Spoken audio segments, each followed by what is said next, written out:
அழகாக நான் ஒரு ஏஸ் பேசுகிறேன். இன்றைக்கி நம்ம பார்க்க போகிற சீரிஸோட நேம் வந்து நைட் ஆஃப் தி ஏரியான்னு சொல்லக்கூடிய ஒரு ஃபுட்பால் சீரிஸோடைய எபிசோட் 17 தான் நீங்கள் நம்ம பார்க்க போகிறோம். அதனால் நீங்கள் நம்ம சேனலுக்கு புதுசு செஞ்சு நம்ம உங்களால் முடிவு சப்போர்ட் நம்ம சேனலுக்கு சப்ஸ்கிரைப் பண்ணி சப்போர்ட் பண்ணுங்கள். அது மட்டும் இல்லாமல் அது கூட இருக்க விலக நாளில் வச்சுக்கோங்க. அப்போ தான் நம்ம ஒரு அடுத்த வீடியோ எல்லாமே நோட்டிஃபிகேஷன் வரும். கண்டிப்பாக வழக்கம் போல் இந்த எபிசோட சூப்பராக இருக்க போது முடிஞ்சளவுக்கு அது எல்லாமே பொறுமையாக வெயிட் பண்ணி பாருங்கள். ஸ்கிப் பண்ணாதீங்க தயவு செஞ்சு. இந்த வீடியோ பிடிச்சவங்க எல்லாமே கமெண்ட்டில் உங்களுக்கு பிடிச்சி போடுங்க. நானும் பார்த்து செஞ்சுறேன். சரி வாங்க நம்ம கதை உள்ள போகலாமா.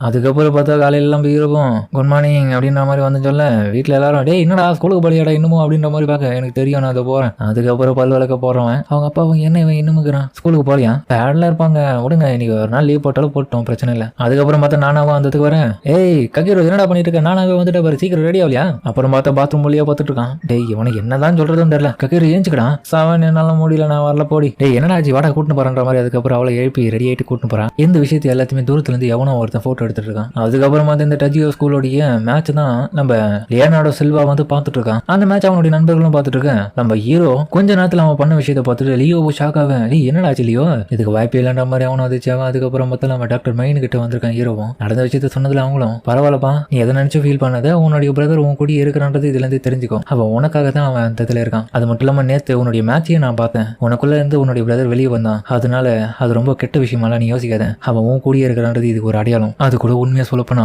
எப்படின்னே புரியலங்க எனக்கு. என்னுடைய அண்ணனுடைய ஸ்டைல் அப்படி விளையாடுறதுக்கு வந்துச்சு. தலையில ஒரு பையன் மோதணும் அதோட தான் அந்த மாதிரி ஆயிடுச்சு. என்னன்னே தெரியலன்ற மாதிரி சொல்ல அதுக்கு தான் இந்த புக்கை நீ படிக்கணும். அப்புறம் பார்த்தா நம்ம நானா கிட்ட கொடுத்தா அதே மாதிரியான புக்கு அவங்ககிட்ட காமிக்க. இந்த புக்கு நீ படிச்சுன்னா கண்டிப்பா தெளிவா எனக்கு புரிஞ்சிடும் எல்லாமே. முக்கியமான விஷயம் என்னன்னா இந்த புக்கு உள்ள ஒருத்தருடைய உறுப்பை எடுத்து இன்னொருத்தருக்கு வைக்கிறது மூலியமா அந்த உறுப்பை கொடுத்த டோனருடைய நினைவுகள் எல்லாமே இன்னமும் அந்த உறுப்பு வாங்கினவருக்கு கண்டிப்பா வரதுக்கான வாய்ப்புகள் நிறைய இருக்கு. லைக் எந்த மாதிரி தெரியுமா பிடிக்காத சாப்பாடு எல்லாம் பிடிக்கும். நீச்சல் அடிக்க தெரியாதவங்க கூட நீச்சல் அடிப்பான். அந்த மாதிரியான சில விஷயங்கள் நடக்கும். அப்படி நம்ம நானா கிட்ட சொன்ன மொத்த விவரத்தையும் அவங்க கிட்ட சொல்லியிருக்கேன். அதனால இந்த விஷயத்தை நான் வச்சுக்கோ. சுகுரோ விளையாடணும்னு ஆசைப்படுறான். அவனுக்காக நீ கண்டிப்பா விட்டு கொடுத்துறாத. இன்னொரு பக்கம் பார்த்தா நானாவும் அதில் நம்ம ஹீரோ கூட நைட் டைம்ல விளையாடுறதுக்காக அவளும் கிளம்ப. அந்த டைம் பார்த்தா காலிங் பால் யாரோ தட்டுறாங்க இடத்துல அவளுடைய வீட்டில். இன்னொரு பக்கம் டாக்டர் மைனை பார்க்கறதுக்காக நம்ம கோச் சிவாக்கி வந்திருக்கான். அதுக்கப்புறம் இவங்க பேசுற விஷயங்கள் எல்லாமே கேட்டு அவனும் ஷாக் ஆகிறான். இது ஹார்ட் டிரான்ஸ்பிளான்ட்டா சுகுரோ போடிதான் என்னதான் இங்க நடக்குது. கவலைப்படாதீங்க டாக்டர் மைன் என்னால முடிஞ்சளவுக்கு நான் கண்டிப்பா விளையாடுவேன். நிறைய கோல போடுவேன். அண்ணன் கூட சேர்ந்து விளையாடுவேன். இருந்தாலுமே என் அண்ணனுடைய மூவ் தெரியுமா அது அன்னைக்கு பண்ணது. நான் எதை நினைச்சு கவலைப்படாதான். உன்னுடைய அண்ணன் உனக்கு துணையாவே இருப்பான் எப்பவுமே. அதனால கேட்கிறோம் உன்னுடைய அண்ணன் உனக்குள்ளதான் இன்னும் உயிரோட இருக்கின்றத புரிஞ்சுக்கும். அதுக்கப்புறம் ஹீரோவும் நிறைய விஷயத்தை யோசிச்சு பார்த்துட்டு அந்த இடத்த விட்டு கிளம்ப. இவாகி செம்பையும் அதுக்கப்புறம் பார்த்தா உள்ள போறாரு. இவாகி இரு நான் கொஞ்சம் ரெடி ஆகிட்டு வரேன். என்ன வேணும் உனக்கு.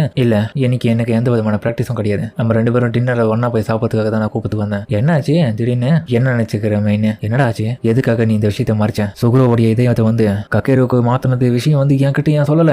உன்னுடைய ஒரு கோச்சா இந்த விஷயத்தை என்கிட்ட நீ சொல்லிருக்கணும். தப்பு பண்ணிட்டேன். சொல்லாததுக்கு நாங்க மன்னிப்பு கேட்டுக்கிறேன்டா. பட் இருந்தாலுமே அது சொல்லணும்னு அவசியம் இல்லை. ஏன்னா நான் அதை சொல்லி போயிட்டு நீ அதுக்கப்புறம் அவனை ரொம்ப கேரிங்கா பார்த்தீங்கன்னா அதுவே அவனுக்கு மனசுக்கு ரொம்ப கஷ்டமாயிடும். இதனாலதான் அவனுக்கு கவுன்சிலிங் கொடுத்துன்னு சொன்னியா. இல்ல இதை சொல்லியிருந்தா என்னால முடிஞ்சளவுக்கு நிறைய விஷயத்த நான் மாத்திருப்பான். அவனுடைய விஷயத்துல நீ சொல்லாதது உன்னுடைய தப்பு. எனக்கு இதெல்லாம் தெரியாது. இருந்தாலும் அவன் நல்லா விளையாடுறான். சுகுரோ ஐசாவா அவனுடைய சோல் இல்ல. பட் இருந்தாலும் அவனுடைய லைஃப் இன்னும் அவனுடைய உடம்புல இருக்கு. அவன் ரொம்ப ஜீனியஸ் ஆன தெரியுமா. என்கிட்ட இது வேலையை விட்டு நான் என்னுடைய வேலையை தான் நான் பாக்குறேன். எதுக்கெல்லாம் நீ கோவப்பட நான் கொஞ்சம் கூட எதிர்பார்க்கல. அதுக்கப்புறம் அவனை கோச்சுக்கு அந்த இடத்துல இருந்து கிளம்ப. அதுக்கப்புறம் பார்த்தா நம்ம ஹீரோவை விளையாடிட்டு இருக்கும் போது நைட் டைம்ல சவன் அந்த இடத்துக்கு வந்துட்டான். சவன் வந்துட்டியான்ற மாதிரி பக்கம் அவன் வந்த வேகத்துல போல செம்ம ஸ்பீடா வாங்கி ஹீரோக்கு ஆட்டம் கொடுக்க ஆரம்பிப்பான் பாருங்க. ஹீரோ யாரா இவன் வித்தியாசமா இருக்கிறான். சவன் கிடையாதுன்னு தெரிஞ்சு போயிடுச்சு ஹீரோக்கு. சவன் பக்கம் கால் பண்ண ஹீரோவால எடுக்க முடியல. ஹீரோவும் யாரா இது சுத்தமா புரியல என்ற மாதிரி பார்க்க அவன் விளையாடுறதுல தெரிஞ்சது கண்டிப்பா இவன் வேர்ல்டு ப்ரோவா தான் இருக்கணும்னு என்னமா விளையாடுற மாதிரி பார்த்து ஷாக்காவேன். அதுக்கப்புறம் விளையாடுறது கோப்பத்தை பார்த்துட்டு நம்ம சுகுரோக்கு ஏதோ ஒன்று ஆகுது. அதனால ஹீரோவும் கொஞ்சம் என்ன ஆச்சுன்ற மாதிரி பார்க்க யாரா இருக்கும்னு சொல்லிட்டு அவன் கூட போராடுறான். அதுக்கப்புறம் ஹீரோவும் அதுக்கப்புறம் பார்த்தா நம்ம லியோனார்டோ சில்வாவும் நானாவுடைய வீட்டுக்கு வந்திருப்பான். என்ன விஷயம்பா ஐசாவா பிரதர்ஸ் ரெண்டு பேருமே ஆக்சிடென்ட்ல மாட்டிக்கிறாங்கன்னு கேள்விப்பட்டேன். அதுல சுகுரோ மட்டும் இறந்துட்டான். தம்பிக்காரன் இன்னும் உயிரோட இருக்கான். பட் ஆனா அந்த இடத்துல வேலை பார்த்த ஹாஸ்பிட்டல்ல இருக்கிற எனக்கு தெரிஞ்ச ஆட்கள் மூலமா தெரிஞ்ச விஷயம் என்னன்னா சுகுரோவோட இதயம் வந்து கக்கரேக்கும் இருக்கிறதுனால அவனுக்குள்ள இன்னும் அவன் உயிரோட இருக்கான் மாதிரி நான் தெரிஞ்சுக்கிறேன். அது உண்மையா இல்லையான்றத நானே போய் செக் பண்றேன். என்ன சொல்ற உனக்கு எப்படி தெரியும். எப்படியோ தெரிஞ்சு போச்சு. இதுக்கப்புறம் அதை மறைச்சு பிரயோஜனம் இல்ல. நான் அவனை போய் டெஸ்ட் பண்ண போறேன்னு சொல்லிட்டு அதுக்கப்புறம் பார்த்து இவளுடைய மாஸ்கையும் எடுத்து நம்ம கிளம்புறான். அதுக்கப்புறம் இந்த இடத்துல விளையாட நம்ம ஹீரோவால சுத்தமா முடியல. இவன் என்னதான் பண்ணிட்டு இருக்கான். நான் எதிர்பார்த்த வந்தது இங்க இடத்துல நடக்க மாட்டேன். சுகுரோவை வெளியே வர வைக்கலான்னு பாக்குறேன். வாடா வெளியே வாடா சுகுணா அப்படின்ற மாதிரி அவனும் மனசுக்குள்ள யோசிக்கிறான். எங்க பாரு கக்கீரோ உன்னால என்ன முடியும்ன்றது எனக்கு காமெடி பார்க்கலாம் அப்படின்னு தன்னுடைய மாஸ்க் கேட்டு சில்வா நீங்க என்ன பண்ற. எங்க பாரு கக்கீரோ நேத்து நீ விளையாட அந்த விளையாட்டை நான் பார்த்தேன். அதுல தெரிஞ்சுக்கினேன் உன்னுடைய ட்ரிபிளிங் இப்ப எனக்கு காமி. நான் சுகுரோவை திரும்பி பார்த்தே ஆகணும். உனக்குள்ள ஒண்ணுமோ உயிரோட இருக்கின்றது எனக்கு நல்லாவே தெரியுன்ற மாதிரி சொல்ல டாக்டர் மைனுக்கு தெரிஞ்ச விஷயம் இன்னும் இவனுங்களாம் தெரிஞ்சிட்டு இருக்குன்ற மாதிரி ஷாக் வரான். அதுக்கப்புறம் பார்த்தா நானா வந்ததுக்கு வர ஹீரோ உன்னோட பக்கம் பால் எடுத்துன்னு போவான். அந்த டைம்ல பார்த்து திரும்பியும் சுகுரோவுடைய ஆற வெளிப்பட இதை பார்த்த லியோவும் கன்ஃபார்ம் பண்ணிடுறான். வந்துட்டான்டா அப்படின்ற மாதிரி. அதுக்கப்புறம் நேருக்கு நேரம் விளையாட போகும்போது நம்ம நானாவை கத்துவான். கக்கீரோ சுயநனுக்கு ஓடன்ற மாதிரி திரும்பியும் பார்த்த ஹீரோ சுயநனுக்கு வந்துட்டு பாலை கொஞ்ச நேரத்துல மறைச்சிருவான். லியோவே பார்த்த ஷாக்கா வாங்கி வேர்ல்டு லெவல் பிளேயர் என்ன கொஞ்ச நேரத்துக்கு முன்னாடி நடந்துச்சு காணாம போயிடுச்சு பால். அதுக்கப்புறம் சமானந்தத்துக்கு வரேன் இவ வந்துட்டா அப்படின்ற மாதிரி அவனை மறைச்சிக்கேன். சரி காக்கிரும் நல்ல விளாட்னு கொஞ்ச நேரத்துக்கு முன்னாடி எப்படி பால் மறைச்சுன்றது எனக்கு புரியல. அது நான் சமன் கூட இந்த சேர்ந்து பிராக்டிஸ் பண்ணது. ஆமா இவன் கூட நான் சேர்ந்து நைட்ல இங்க தான் பிராக்டிஸ் பண்றோம். சரிடா காக்கிரும் அப்புறம் பார்க்கலாம் அப்படின்ற மாதிரி. அதுக்கப்புறம் அவன் கிளம்ப ஹீரோவும் உன பக்கம் என்னாச்சு அவன் வந்து திடீர்னு வந்துட்டான். நீ என்னடா அவனுக்கு தெரிஞ்ச மாதிரி ஆயிடுச்சு. அது மட்டும் அவன் மாஸ்க் வர போட்டுதான் அதுன்ற மாதிரி அவ்வளவு தாங்க. ஆஹா தெரிஞ்சு போயிடுச்சு சில்வாக்கும் இவளுக்கும் பாய் ஃப்ரெண்டா இருப்பானும் எனக்கு கிடைக்க மாட்டான் நானா எனக்கு இல்ல அப்படின்ற மாதிரி அவனை எழுதிட்டு இருக்கு. டேய் நாங்க ஜஸ்ட் ஒரு ஃப்ரெண்டு தான். நீ தேவையில்லாத இமேஜின் எல்லாம் பண்ணிட்டு இருக்காது. நீ என்ன பெருசா யோசிச்சேன் இப்பதான் எனக்கு ரிலீஃபா இருக்கு. என்ன யோசிச்சேன்றத சொல்றா. சரிவா திரும்பி பிராக்டிஸ் பண்ண சொல்லிட்டு ஹீரோ ட்ரை பண்ண அவனுக்கு ரொம்ப டயர்டா இருக்கு. வேணா வா வீட்டுக்கு போவோம் நாளைக்கு பாத்துக்கலாம். அதுக்கப்புறம் பார்த்தா நம்ம லியோவும் கார்ல வந்துட்டு இருக்கும் போது அவனுடைய கோச்சும் பார்த்தான். என்னடா இவ்வளவு சந்தோஷமா வர சுகுரோவையே பார்த்துட்டே அந்த இடத்துல சுகுரோவை தான் பார்த்துட்டு வரேன். என்னடா சொல்ற செத்து போயிட்டான் அவன் ஒன்னும் சாகல. அந்த இடத்துல ககீரன் சொல்லக்கூடிய அவனுடைய தம்பியோடைய உடம்புல அவன் இன்னமும் உயிரோட இருக்கான். உண்மையை சொல்லப்போனா சுகுரோவுடைய டேலண்ட் அவனுக்குள்ள இருந்தாலும் இன்னொரு பக்கம் அவனுடைய தம்பி சுகுரோ ஜீனியஸ் பிரதரோடைய பிளட் லைன்ல வந்தன. அதனால அவனுக்கும் அவ்வளவு டேலண்ட் இருக்குது.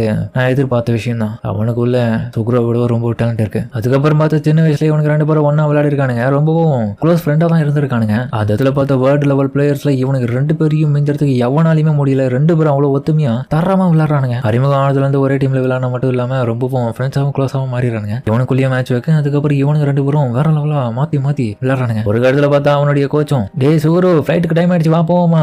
இதோ வந்துட்டேன். என்னடா போற வரேன் கவலைப்படாத வருவேன் கண்டிப்பா ப்ராமிஸ் பண்றான். கண்டிப்பா அவங்க கூட இருந்த நாட்கள் நான் இன்னமும் மறக்கல. அதெல்லாம் ரொம்ப நல்ல நினைவுகள். எனக்கு தெரிஞ்சு இந்த உலகத்திலே ரொம்ப பெஸ்டான பிளேயர்ஸ்ல அவனும் ஒருத்தன். அதுக்கப்புறம் ஹீரோவும் நடந்த விஷயத்துல யோசிச்சு பார்த்துட்டு வந்துட்டு இருக்கேன். அவன் கிட்ட ஒரு விஷயத்த சொல்லலாம் வர அவளுக்கு ஒரு கால் வருது. அந்த காலில் பார்த்தா திரும்பவும் மேட்ச் விளையாடுறதுக்காக கூப்பிடுறாங்க அவளை. என்னது இனப்பா கோச்சா. ஆமா அடுத்த வாரம் எனக்கு ஒரு செலக்ஷன் மேட்ச் இருக்கு கண்டிப்பா நான் போய் ஆகணும்டா. பரவாயில்ல பார்த்து போயிட்டு வா. ஆமா நீ ஏதோ சொல்ல வந்த. அதெல்லாம் ஒண்ணு இல்ல நீ நல்லா விளையாடிட்டு வா அப்படின்ற மாதிரி ஹீரோ எதுவுமே சொல்லாம அப்படி கம்முன்னு கிளம்ப. எவ்வளவு ஒரு பக்கம் ஃபீல் பண்ணிட்டு இருக்கான். இன்னொரு பக்கம் பார்த்தா இவ்வளவு காமிக்க ஜப்பான்ல வந்துட்டு பசங்களாம் இவர்கிட்ட வம்பு இருக்கிறாங்க. ஆனா அவங்களே சூற வர அடுத்த மேட்ச்க்காக நான் காத்துட்டு இருக்கேன்ற மாதிரி. அதுக்கப்புறம் அவள் சொல்ல அதோட இந்த எபிசோட முடிக்கிறாங்க. சரிங்க இந்த வீடியோ பிடிச்சிருந்தா கமெண்ட் சொல்லுங்க. மறக்காம இந்த வீடியோல பிடிச்சிருந்தா லைக் போட்டு நம்ம சேனலுக்கு சப்ஸ்கிரைப் பண்ணி சப்போர்ட் பண்ணுங்க. அது மட்டும் இல்லாம அது கூட இருக்க பெல் ஐகானை வச்சுங்க. அப்பதான் நான் போற அடுத்த வீடியோ எல்லாமே நோட்டிஃபிகேஷன் வரும். கண்டிப்பா வழக்கம் போல இந்த எபிசோட பிரமாதமா இருக்கும். முடியல யாரும் ஸ்கிப் பண்ணாம பொறுமையா பாப்பீங்க. நம்ம இந்த வீடியோ பிடிச்சிருந்தா கமெண்ட்ல உங்களுக்கு பிடிச்ச மாதிரி போடுங்க நானும் பாத்துக்கிறேன். சரிங்க சமயத்தோட இந்த வீடியோ முடிச்சுப்போம்.